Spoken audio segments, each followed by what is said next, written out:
পূজা নহয়, কালিকা সৰস্বতী পূজা হ'ব।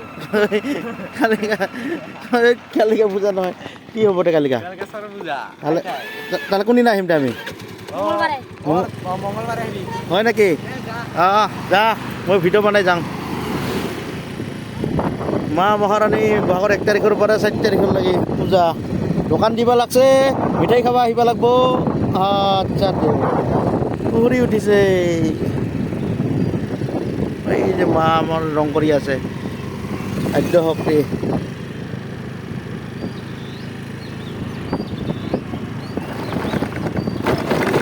আজি ৰং কৰি আছে এই যে ৰং কৰি আছে আমাৰ মন্দিৰ ৰং কৰি আছে।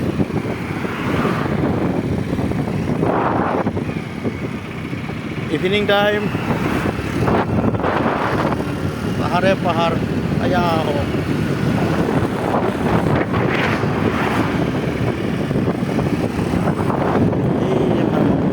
পূজা কৰি আছে, পূজা হ'ব মন্দিৰ ৰং কৰি আছে।